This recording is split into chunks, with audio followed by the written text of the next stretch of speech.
বেনামাজি বান্দার শাস্তি কেমন হবে, বেনামাজি বান্দার কবরের আযাব কেমন হবে, তার মৃত্যু কেমন হবে, মৃত্যুর সময় তার শাস্তি কেমন হবে এবং হাসরের ময়দানে তার শাস্তি কত বেশি হবে, এটা আমরা আজকে জানার ট্রাই করব। সকলেই বলেন ইনশাআল্লাহ।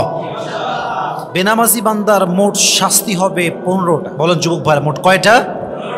3টা। মোট 6টা হবে দুনিয়াতে, 3টা হবে মৃত্যুর সময়, 3টা হবে কবরে এবং 3টা হবে on the day of judgement, on the day of resurrection. কিয়ামতের দিনে হাসরের ময়দানে তার বিচার করবে একজন। আওয়াজ দিয়ে বলেন তো তিনি কে? সে 6টি আযাব দুনিয়াতে ভোগ করবে। যে বেনামাজি হবে তাকে আল্লাহ তাআলা দুনিয়াতে 6টি মারাত্মক আযাব দিবেন। Number 1, there will be no baraka in his life। যে ব্যক্তি বেনামাজি হবে তার ইনকাম যদি কয়েক কোটিও হয়, তার ইনকামে 2 পয়সা কোনো বরকত থাকবে না। ঠিক কিনা বলেন যুবক ভাইরা?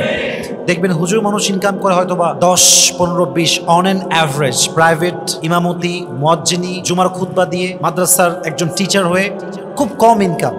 But you know this is হারাম। না, ইট ইজ নট হারাম, ইট ইজ হালাল। সো হালাল ইনকাম হলে কি হয়? আল্লাহ বরকত দান করে বান্দাকে। কম হতে পারে বাট বরকত দান করে একজন, তিনি কে? হালালে বরকত অনেক বেশি যুবক ভাই। অতএব যে বেনামাজি হবে তার রুজিতে কোনো বরকত থাকবে, তার বরকত আল্লাহ কেড়ে নেবে। আল্লাহ আমাদের সবাইকে নামাজি হয়ে মৃত্যুবরণ করার তৌফিক দান করুক। সকলের পড়া আমিন। 2 নাম্বার আযাব দুনিয়াতে সে পাবে, সেটা হচ্ছে আল্লাহ তার চেহারার থেকে নেককার বান্দার যে একটা নিদর্শন আছে, আলামত আছে, সাইন আছে।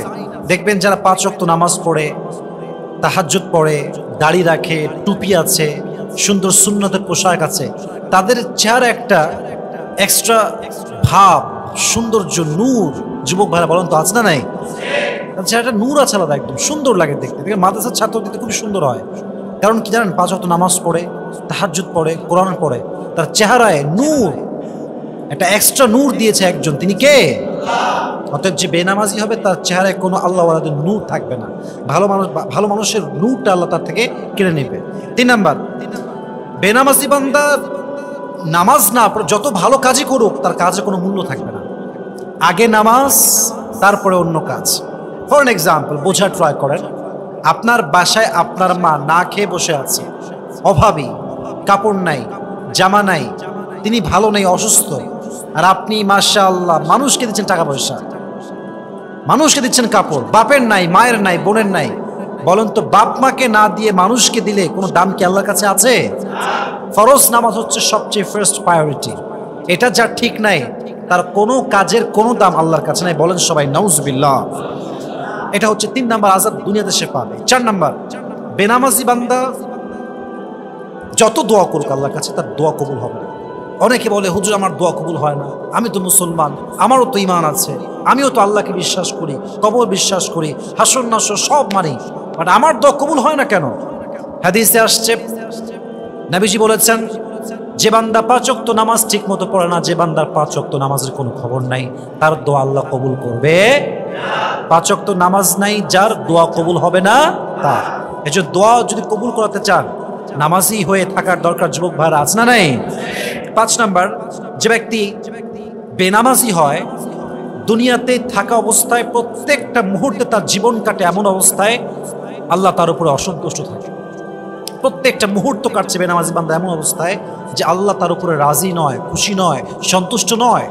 নাও দ্য কোয়েশ্চেন ইজ, আল্লাহ যদি সন্তুষ্ট না হয়, রিজিক পাচ্ছি কই থেকে, খাবার আসছে কই থেকে, জামা কাপড় পরছি কেমনে, চলছি কেমনে, পরিবার চলছে কেমনে, আমি তো বেনামাজি, আল্লাহ তোমার উপর রাজি নয়?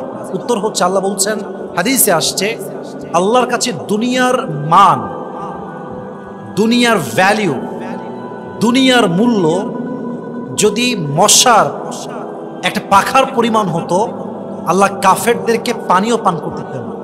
তার মানে হচ্ছে আল্লাহর কাছে পুরো দুনিয়ার মূল্য একটা মশার যে ছোট্ট পাখা থাকে এটার সমপরিমাণও নাই।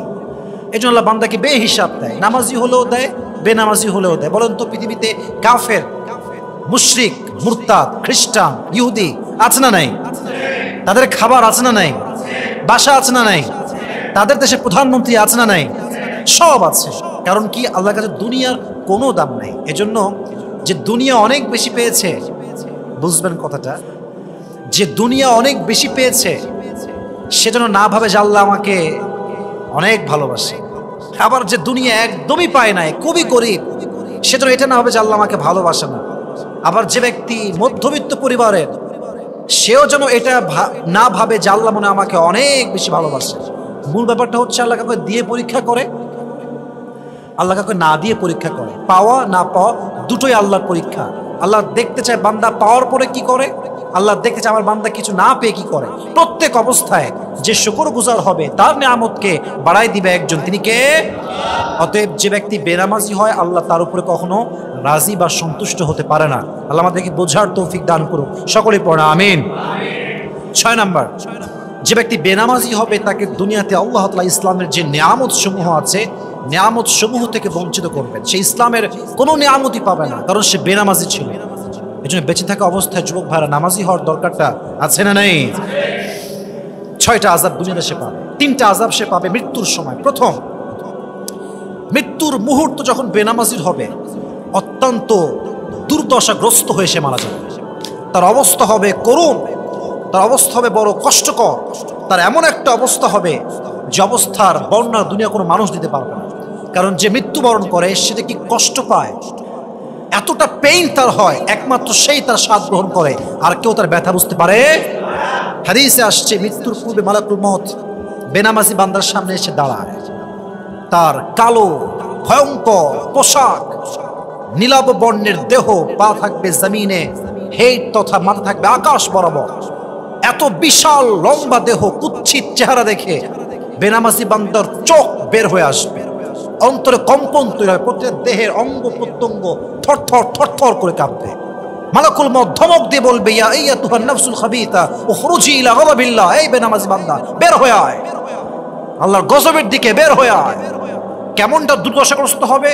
হাদিসে আসছে যখন বেনামাজির রূহকে কবজ করা হবে, একটা জীবিত ছাগলকে যাবেহ না করে তার চামড়া দিকে ছিঁড়ে ফেলে চাকু দিয়ে, ছুরি দিয়ে, ওই ছাগলটার যে পরিমাণ কষ্ট হয় তার চাইতে কমসে কম 70 গুণ বেশি কষ্ট দিয়ে বেনামাজির রূহ কবজ করা হবে। সকলে বলেন নাউজুবিল্লাহ। মৃত্যুর সময় সে খুব দুর্দশাগ্রস্ত হয়ে মারা যাবে। 1। 2 নাম্বার, বেনামাজি বান্দা যখন মারা যাবে তার প্রচন্ড পানি তৃষ্ণা পাবে, পানির জন্য সে ছটফট করবে, কিন্তু পানি পাবে না। পানি তার মুখে নেওয়ার মতো সৌভাগ্য হবে না। সে প্রচন্ড লেভেলে থ্রাস্টি হবে, ক্ষুধার্ত হবে, তৃষ্ণার্ত হবে, পিপাসু হবে, বাট তার পানি মুখে আসবে না। সে ক্ষুধার্ত হয়ে, তৃষ্ণার্ত হয়ে, হাংরি হয়ে মারা যাবে। নাউজুবিল্লাহ পড়বেন না সবাই আপনারা? 2 নাম্বার। 3 নাম্বার, যে ব্যক্তি বেনামাজি হবে, যে ব্যক্তি নামাজ পড়বে না, তার আল্লাহ তাআলা এমন একটা শাস্তি দিবেন মৃত্যুর সময়, এই যে পেইনটা হবে, পুরো পৃথিবীর সমস্ত আঘাতকে যদি একসাথে করা হয় তাকে আল্লাহ এমনভাবে ক্ষুধার্ত করবে, এমনভাবে মালাকুল মউত কষ্ট দিবে যে পুরো দুনিয়ার সমস্ত আঘাত তার এই আঘাতের কাছে হার মানবে। নাউজুবিল্লাহ পড়বেন না আপনারা সবাই? অতএব বোঝা গেল বেনামাজি বান্দা ক্ষুধার্ত থাকবে, পিপাসু থাকবে, বেনামাজি বান্দা মৃত্যুর সময় দুর্দশাগ্রস্ত হয়ে মারা যাবে। অতএব আজ থেকে আমরা নামাজি হব তো ইনশাআল্লাহ। আল্লাহ আমাদেরকে তৌফিক দান করুন, সকলে পড়া আমিন। মৃত্যুর সময় 3টা শাস্তি হবে, কবরে রাখার পরে আরো 3টা শাস্তি হবে। প্রথম, যখনই বেনামাজি বান্দায় কবরে রাখা হবে, বেনামাজি ছিল, যুবক নামাজ পড়ে নাই, বেনামাজি নারী যুবতী নামাজ পড়ে নাই, বেনামাজি মা নামাজ পড়ে নাই, বেনামাজি যুবক নামাজ পড়ে নাই, যখনই তার কবরে তার লাশ রাখা হবে, 2 পাশের মাটি তাকে এমন ভাবে 2 পাশ থেকে চাপ দিবে, এক একটা চাপের জোরে তার হাড়ের প্রত্যেকটা রগ ছিঁড়ে যাবে, হাড় ছিঁড়ে যাবে, পুরো দেহ অঙ্গ প্রত্যঙ্গ ছিঁড়ে বুড়ে ছারখার হয়ে যাবে। নাউজুবিল্লাহ বলেন সবাই আপনারা। তার হাড় ভেঙে যাবে, তার মাজার হাড় ভেঙে যাবে কবরের 2 পাশের চাপে। প্রথম শাস্তি কবর। 2, যে ব্যক্তি বেনামাজি হবে তাকে কবর রাখার সঙ্গে সাথে কবরে আযাবের আগুন জ্বালায় দিবে একজন, তিনি কে? আগুনটা কত তাপ হবে? হাদিসে আসছে আগুনের তাপ হবে দুনিয়ার আগুনের চাইতে 70 গুণ বেশি। আমি জাহান্নামের বয়ানে প্রায় বলি যে আল্লাহ তাআলা দুনিয়ার আগুনের চাইতে জাহান্নামের আগুনকে 70 গুণ বেশি তাপ দিয়েছে। দেখেন, দুনিয়ার আগুন যদি আপনাকে জ্বালায় দেওয়া হয়, আপনার গায়ে পেট্রোল দিয়ে আপনাকে আগুন জ্বালিয়ে দেওয়া হয়, চোখ পুড়ে যাবে, গাল পুড়ে যাবে, হাত পুড়ে যাবে, বুক পুড়ে যাবে, পুরো দেহের প্রত্যেকটা অঙ্গ প্রত্যঙ্গ জ্বলে ছারখার হয়ে ছাই ছাই হয়ে যাবে, বাট আপনার হৃৎপিণ্ড পোড়াতে পারবে না। বাট জাহান্নামের আগুন এতটা ভয়ঙ্কর, কোরআন বলছে নারুল্লাহিল মুকাদাহ আল্লাতী তাত্তালিউ আলাল আফিদা, জাহান্নামের আগুন যখন মানুষের গায়ে লাগবে এটা শুধুমাত্র গোস্ত পোড়াবে না, বরং তার হৃৎপিণ্ড জ্বালিয়ে পুড়ে ছারখার করে দিবে। নাউজুবিল্লাহ পড়ার সময় তার হৃৎপিণ্ড জ্বলে যাবে, এতটা তাপ হবে সেই জাহান্নামের আগুনে। আর আগুনের রং হবে ব্ল্যাক কালার। হাদিসে আসে, তিরমিজির হাদিস, আবু হুরায়রা রাদিয়াল্লাহু তাআলা আনহু থেকে বর্ণিত, প্রথমে আল্লাহ তাআলা কবরের আগুনকে, জাহান্নামের আগুনকে 1000 বছর জ্বালিয়েছেন, ফলে তা কি হয়ে গিয়েছে? সাদা। আবার 1000 বছর, ফলে তা লাল। আবার 1000 বছর, ফলে তা কালো হয়ে গিয়েছে। এই হচ্ছে সেই জাহান্নামের আগুন। যখনই আপনার দেহে স্পর্শ করবে কবরের আগুনটা, কোরআন বলছে দেহে স্পর্শ করার সাথে সাথে নাযাআতাল লিশাওয়া, দেহের প্রত্যেকটা চামড়াগুলো খসে খসে নিচের দিকে পড়ে যাবে। আল্লাহ আমাদের সবাইকে এই কবরের আগুন থেকে হেফাজত করুন, সকলে পড়া আমিন। 3 নম্বর আযাব হলো, যে ব্যক্তি বেনামাজি বান্দা হয়ে মারা যাবে তার কবরে আল্লাহ রাব্বুল আলামিন একজন আযাবের ফেরেশতা নিযুক্ত করবেন। আযাবের ফেরেশতা প্রত্যেক দিন, প্রত্যেক রাত, প্রত্যেকটা মুহূর্তে বেনামাজি বান্দার শাস্তি হবে। ওই ফেরেশতার চোখ হবে অন্ধ, তার হাতে থাকবে লম্বা একটা হাতুড়ি। প্রত্যেকটা মুহূর্তে সেই লম্বা হাতুড়ি দিয়ে সেই বেনামাজি বান্দার উপরে আঘাত করবে। একটা আঘাতে তার পুরো মাথাটা গলে যাবে, বিচ্ছিন্ন হয়ে যাবে, আবার জোড়া লাগবে, আবার শাস্তি দিবে। কিয়ামত পর্যন্ত প্রত্যেকটা মুহূর্তে বেনামাজি বান্দাকে শাস্তি দিতেই থাকবে, দিতেই থাকবে। সকলেই বলেন নাউজুবিল্লাহ। আল্লাহ আমাদের সবাইকে কবরের আযাব থেকে হেফাজত করুন, সকলেই পড়া আমিন। দেখেন, এটা ছিল কবরের আযাব। যে বান্দা বেনামাজি হয়ে মরবে তার হাসরে আযাব হবে মোট 3টা। যুবক ভাই বলেন তো সবাই কয়টা? তাকবীর দেন সবাই, লিল্লাহি তাকবীর। কিয়ামতের দিন যে বেনামাজি হবে সে উঠবে। কিয়ামতে যে আমরা উঠবো এটা আমাদের বিশ্বাস আছে তো? বলেন সবাই, আছে তো?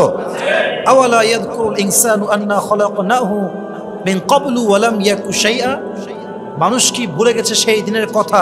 when he was nothing to mention, যখন সে সামান্য শুক্রাণু ছিল, ছোট্ট একটা স্পার্ম শুক্রাণু। এখান থেকে অবয়ব দিয়ে, চেহারা দিয়ে, দেহ দিয়ে, রূহ দিয়ে আমাদেরকে জীবন্ত করেছে একজন। তিনি কে? হাসরের ময়দানে সে জীবিত হয়ে উঠবে এবং আল্লাহ তাকে গজবের সুরে তার নাম ধরে ডাকবে, গজবের সুরে, ভয়ঙ্কর ভাবে। এবং একটা সাপ তাকে খুঁজবে, সে কোথায় আছে, তাকে দংশন করার জন্য। আল্লাহ রাগান্বিত হবেন, রেগে রেগে ডাকবেন এবং একটা সাপ তাকে খুঁজবে কিয়ামতের দিনে, তাকে বিষাক্ত তার বিষ দিয়ে তাকে ছোবল দেওয়ার জন্য। নাউজুবিল্লাহ পড়বেন না সবাই? বেনামাজি বান্দার হাসরের ময়দানে দ্বিতীয় শাস্তি হচ্ছে যেই পুলসিরাতের রাস্তা, যেটা কাটার চাইতে বেশি ধারালো, যে রাস্তা সুয়ের চাইতে বেশি চিকন, যেই রাস্তা এত চিকন, যেটা এত চিকনের বর্ণনা করার কোনো ভাষা আমাদের কাছে নাই। পুলসিরাতের রাস্তা, তার জন্য এটা এত বেশি ধারালো হবে, যখন সে পা রাখবে এই পুলসিরাতের এই রাস্তায়, ব্রিজের উপরে বা এই রাস্তার উপরে, এটা এত ধারালো হবে, পা রাখার সঙ্গে সঙ্গে তার দেহ 2 খান হয়ে 2 দিকে পড়ে যাবে। নাউজুবিল্লাহ পড়ে সবাই আপনারা। সে পুলসিরাত পার হতে পারবে না, এবং যে পুলসিরাত পার হতে পারবে না সে কখনো জান্নাতি মানুষ হতে পারবে? আল্লাহ আমাদের সবাইকে হেফাজত করুন, সকলেই পড়া আমিন। বেনামাজি বান্দার সর্বশেষ শাস্তি হাসরের ময়দানে যখন বিচার ফয়সালা হয়ে যাবে, তখন আল্লাহ তাআলা বেনামাজি বান্দার জন্য ওয়াইল নামক জাহান্নাম নির্ধারণ করবেন। বেনামাজি বান্দা যে জাহান্নামে যাবে, এই জাহান্নামটার নাম হচ্ছে ওয়াইল। বলেন তো সবাই নামটা কি? যখন হিসাব শেষ, সমস্ত বেনামাজি বান্দাকে আল্লাহ তাআলা একটা কাতারে দাঁড় করাবেন এবং সমস্ত ফেরেশতা, দায়িত্ব যারা নিযুক্ত আছে দায়িত্বে, সবাই থেকে ধরে, এইভাবে ধরে সবগুলোকে একসাথে ওয়াইল নামক জাহান্নামে নিক্ষেপ করবে। তারা কিয়ামত পর্যন্ত, until the day of judgement, জাহান্নামের আগুনে পুড়তেই থাকবে, পুড়তেই থাকবে। এবং কিয়ামতের, এটা তো কিয়ামতের ফয়সালা, কিয়ামতের দিন যখন আল্লাহ ফেলবে, এটা এক অসীম সময় পর্যন্ত, সীমাহীন সময় পর্যন্ত সে আগুনে জ্বলতেই থাকবে, পুড়তেই থাকবে, পুড়তেই থাকবে। আল্লাহ আমাদের সবাইকে বেনামাজি থেকে বাঁচিয়ে নামাজি হওয়ার তৌফিক দান করুক, সকলে পড়া আমিন। আল্লাহ আমাদের প্রত্যেককে 5 ওয়াক্ত নামাজ বা জামাত আদায় করার তৌফিক দান করুক, সকলে পড়া আমিন। ওয়া আখির দাওয়ানা আলহামদুলিল্লাহি রাব্বিল আলামিন। আসসালামু আলাইকুম ওয়া রাহমাতুল্লাহি ওয়া বারাকাতুহু।